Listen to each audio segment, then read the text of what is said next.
My wife abandoned me 2 months ago to find herself. My wife Mary's family has a history of dementia, developing memory issues in their mid to late 50s. Her mom, grandmother, and several other relatives on her mom's side have developed dementia. Her mom lived with us for 4 years until earlier this year. Our kids are independent and out of the house. The oldest is in her last semester of college, and the younger is enlisted.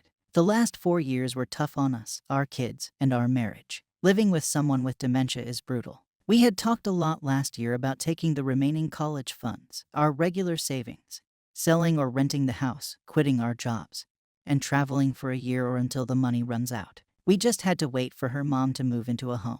I understand her anxiety about developing dementia, and I was burned out. You lived through COVID working remotely, a wife working remotely, a college and high school student taking remote classes, and a MIL with dementia, and see how you hold up. Space finally opened up, and we were able to move her mom into a care facility. I finally thought I had a chance to breathe. When we moved Mary's mom out, Mary's mental health took a huge downward spiral. I went from caring for her mom to caring for her. She felt guilty about putting her mom in a home and had lots of anxiety about developing dementia. Our plan was to start our travels in the summer of 2024. 2 months ago, I got home and she'd left a note. Basically, she was going on our trip without me. She had quit her job, taken most of the savings, and wasn't sure when she'd be back. Maybe a year, maybe sooner. She knew I'd understand. Her location is turned off, and my calls go directly to VM. I texted the kids a picture of the note. We have our own checking accounts for direct deposits of our paychecks, but we'd transfer most into a joint account to pay the household bills and saving.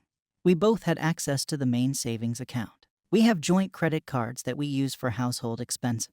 The 2 cars and the mortgage are joint. We both also have our own small savings accounts, our own retirement accounts, and our own credit cards for gifts and fun things. I closed all joint cards and accounts. I waited a month to see if she'd come back. After receiving only one text the first month, I went to a lawyer. She basically said there was very little to do right now, other than change the beneficiaries of my retirement accounts and life insurance.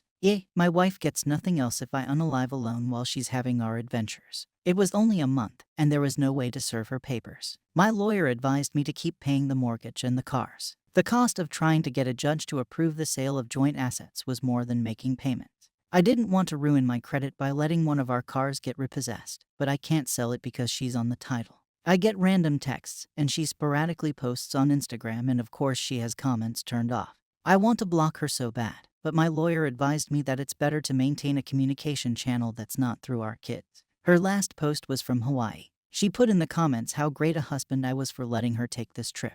I'm barely making it paying 2 cars, a mortgage, household bills, and insurance. I'm hoping there are no emergencies because I have no savings. And she's enjoying our trip. F her. I'm so pissed at her. I helped take care of her mom for 4 years, and when she fell apart after her mom moved into a memory care home, she returned the favor by abandoning me. I'll never get to take this trip and have to put off retirement.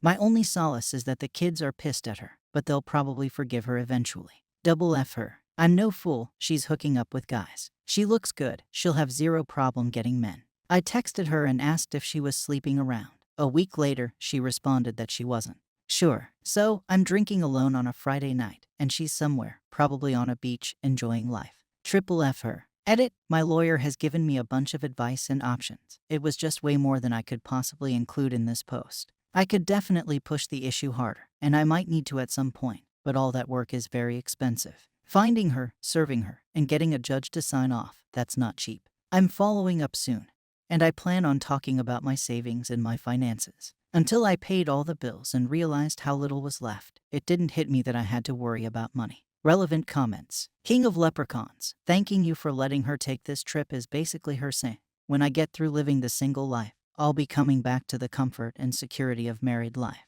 When she returns, I'll say, welcome home, here are your walking papers. OP, she's 100% under the delusion that she's coming back to a marriage. She's had a few conversations with our daughter, and she's convinced I'll understand and forgive her. Naive subject 6-5. Tell your daughter to pass along the message that you're filing for divorce for abandonment and see if this gets you some traction. I don't generally like the idea of going through kids, but they need to have your back on this. Maybe even tell her they'll cut her off as well if she keeps doing this to you and the family. Maybe even start posting about how she's living the good life and letting your friends and family know what kind of pickle this has put you in.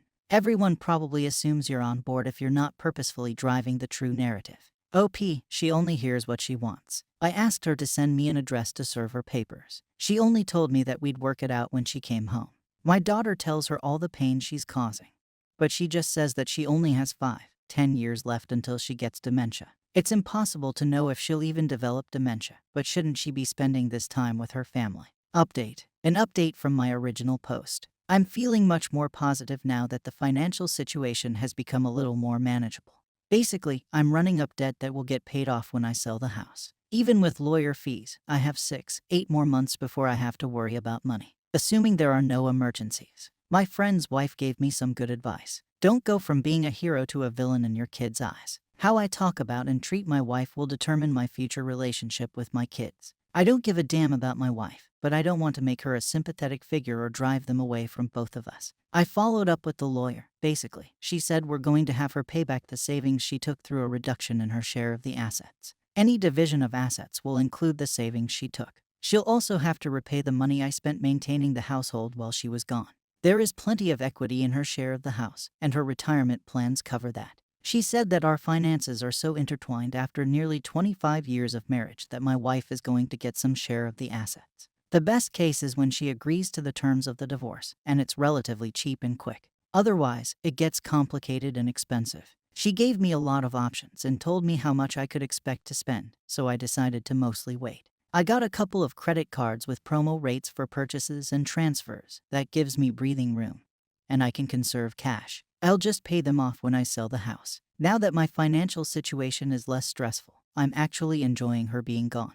I'm free to do whatever I want, whenever. I don't have to cook, clean, or take care of anyone. The house is quiet for the first time I can remember. I loved my wife, but her mental health weighed down our marriage. On balance, it was worth it until now. The first month or so, I expected her to be there whenever I'd get home. When someone was at the door or if I heard noises, I'd think it was her. I'd check the doorbell cam obsessively. I'm not looking forward to her returning.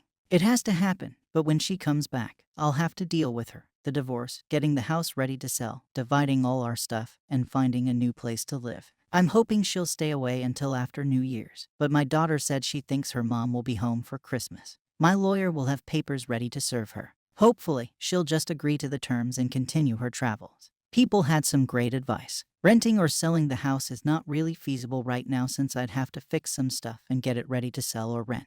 Since I need a place to live, the amount I net each month is not worth it. My kids' rooms are still full of their stuff, and I don't want to spend the time and effort to clear them out and put them in storage. Getting a HELOC. This was great advice. I didn't realize I didn't need both people to get a loan.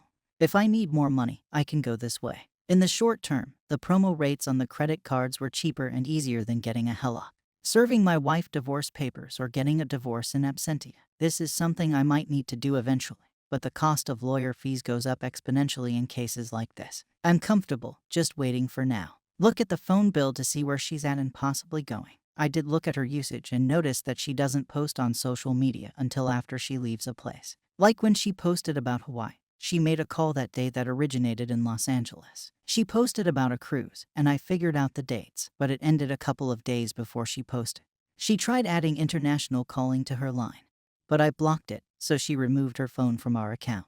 Relevant comments. Z. Eldepin, oh my gosh, I am infuriated on your behalf. The audacity of my husband is so great for letting me take this trip. The petty in me hopes she'll be home for Thanksgiving because I want her world to explode. OP, she's told her family she won't be home for Thanksgiving. Nobody told her my daughter and I were spending Thanksgiving with her family though. She can see the posts about us having a good time without her. Old girl missed, please change the locks on the house so she can't just walk back in while you are out one day. I'm so angry for you. I've been married for 23 years, and if my husband did this to me, God help anyone between me and him. OP, she left her keys. I changed the code on the security system, the passphrase, and the password. I also found a new hiding place for the emergency key we had in the backyard. Love being Anna's shoal, so she's just going to blow through all the money and then assume you'll take her back and care for her when dementia hits her. OP, it seems to be her plan, but it's not mine. Thank you for watching the video.